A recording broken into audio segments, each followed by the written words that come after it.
Having been raised a Methodist and taught that slavery was a sin, did it ever bother you that you were stealing the labor of men, women, and children? That you were depriving those same men, women, and children of the right to control their own bodies, of the right to choose who they marry, or whether they can be with their own spouse and children? Did it bother you that you were depriving them of the worth and dignity that all humans should have? By the end of my rapid-fire barrage of questions, I was almost shouting. Charlie's face reddens and he grimaces. I can't tell which emotions he's feeling, but he is sure feeling them. Finally, he answers. I've spent a few hours ruminating on my soul's health based on my profiting from slavery. A few. But those hours led me to where I am now. We were better off as a country with slavery than without it. The Yankees were wrong about slavery. And now we not only lost hundreds of thousands of good men on both sides of that godforsaken war, but we also lost the institution that would have made this nation a world power. I've traveled through time to visit my great-great-great-grandparents, Charley and Emeline Russell. We've gotten well past the warm family welcomes, and now we're getting to the heart of my reason for being here. Hi, I'm Steve Boffman Jensen. I've written a book called Healing White History, where I reckon with my ancestors' white supremacy and also hold imagined time travel conversations to confront them about racism. Today, I'm reading excerpts from my 1872 conversation with Charley and Emeline, where we explore their justifications for both slavery and white supremacy. As you just heard, despite the fact that he grew up in the free state of New York and was taught that slavery was a sin, Charley now believes his decision to become an enslaver and protect the institution of slavery was morally correct. So, let's get back to him to hear more about why. I nod at Charley. I might as well let him get it all out. Tell me more. Give me your best justification for slavery. We can start with what our nation's founders put in the Constitution.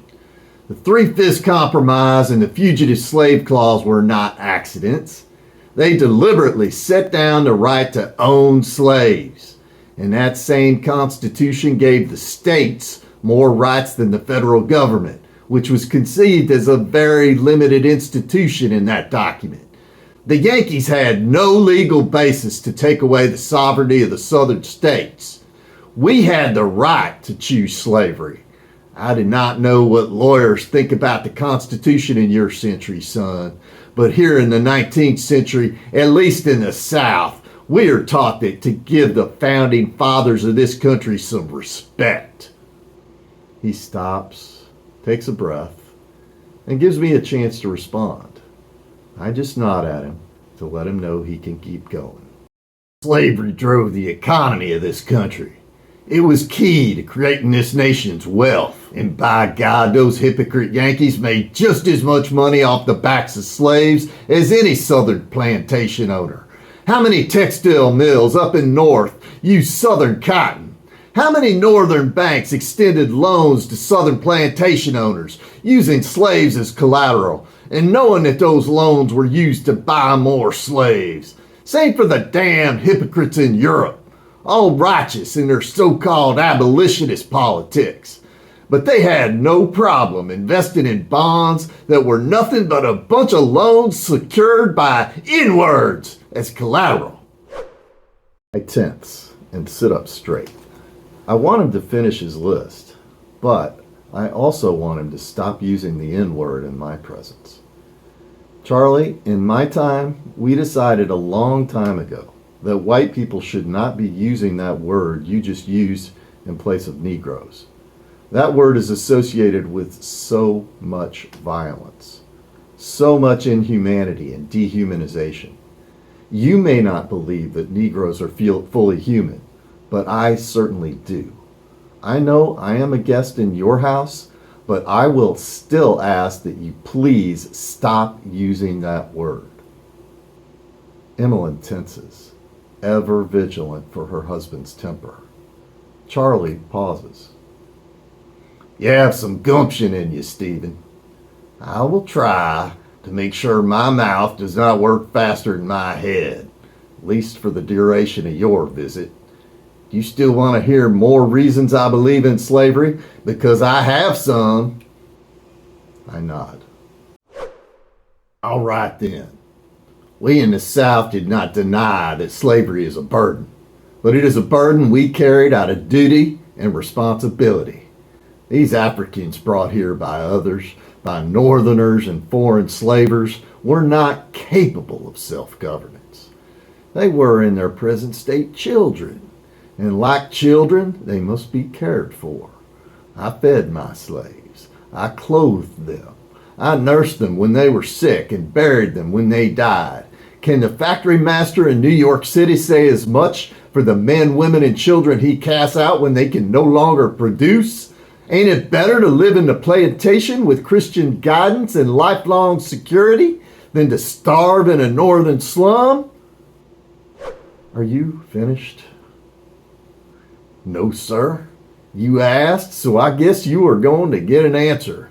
The South defended order and guaranteed peace and quiet in society, along with the purity of the races. Every man in the South is well aware of what happened in Haiti. From 1791 to 1804, the slaves of Haiti revolted against French colonial rule on the island and ultimately succeeded.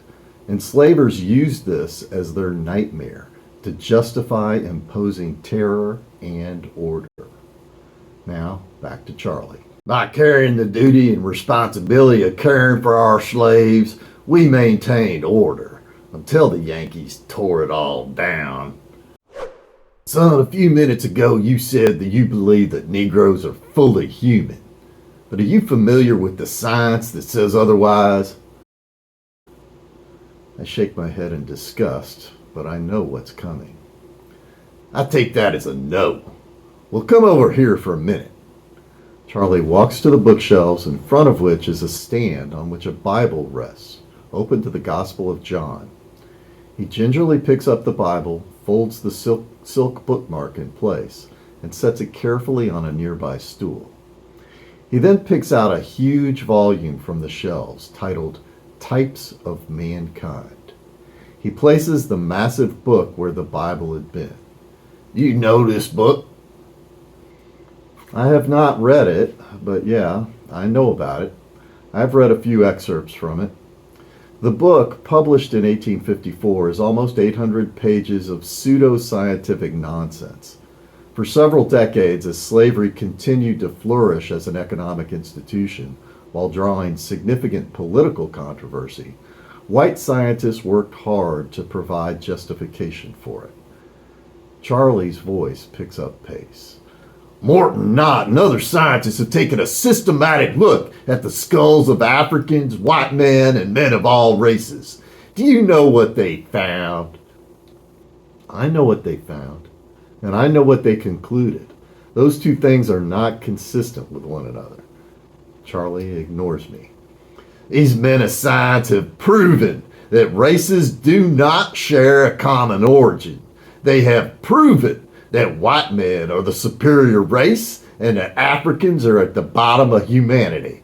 As a man of the future, you should appreciate what science has proven. Emeline stands up, faces her husband, and breaks her silence. That is heresy! You and your God-forsaken science! The good book is all we need, and it says that we are all descended from Adam and Eve, all of us. Bet included. You know that I agree with you that slavery is good because the scripture tells us so. But your science is nothing but a false idol. And so is your idea that somehow the different races come from different places or different times. All of us started in the Garden of Eden because God told us so in Genesis. Again, I shake my head in disgust.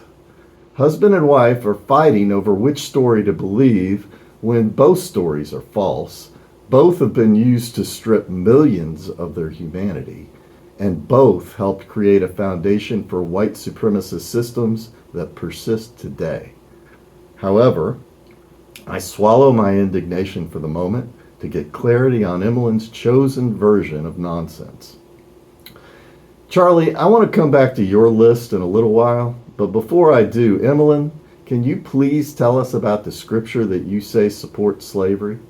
Of course. In the Old Testament, there are several, including Leviticus 25. She walks over to the stool where the family Bible rests, quickly thumbs through it, and finds what she is looking for. Here it is, Leviticus 25, verses 44 to 46. Your male and female slaves are to come from the nations around you. From them you may buy slaves. You can bequeath them to your children as inherited property, and you can make them slaves for life. Thanks. Please keep going. There's a Genesis story about the curse of Ham and his son Canaan. That's in chapter 9, verses 20 to 27. Ham was African. I don't think she's yet finished citing scriptures, but I can't just let this one slip past without speaking up. The story involves one of Noah's sons, Ham, coming upon Noah when his father was drunk and naked. To punish Ham's supposed sin of seeing the nakedness of his father, Noah curses Ham's son, Canaan. Quote, "A servant of servants shall he be unto his brethren." There are layers of problems with using this story as a justification for racism. First of all, what did Ham do wrong? His father was drunk and naked, and he accidentally observed that. Not a sin. Second, even if you think Ham somehow did wrong, there's no question that his son, Canaan, did nothing. And third, and most importantly, there is nothing in the scripture to indicate that either Ham or Canaan are dark-skinned or African. Emeline, does the scripture mention anywhere that either Ham or Canaan are African or that they have dark skin? Emeline thinks for a few seconds, then looks to the Bible. She reads, rips through pages, then reads again. After a few minutes, she finally looks up at me, confused. I do not see it, Stephen. I have always believed it to be there. I would have sworn to you that I had read it with my own eyes, but I cannot find it. It's not there, but it's not surprising that you thought it was. That story has been told for centuries as a way of justifying enslavement of Africans, despite the lack of any scriptural indication that Ham or Canaan, or even Canaan's descendants, were African. Emeline looks down, and she shakes her head slowly. I pivot toward Charley, and I decide to use his own words against him. I pull out a piece of paper from the backpack I brought with me. Charley, I want to read something to you. It was written in August of 1847 by a man running for political office. It's a long speech, but I just want to read you one sentence from it. If we look into the past, we behold such a world of evil that we are astonished at our own advanced state of enlightenment and freedom. Do you recognize those words, Charley? He smiles. I do. They're ancient history, but I remember writing them and saying them. Do you still believe that the future is a period of progress and that looking into the past will show a world of evil? He stops to think. For the most part, I do. But as I've spent the better part of 20 minutes telling you why I think our society has moved backwards since the war, I reckon I would make some room for exceptions to the general rule. But you have been talking about a short span of time.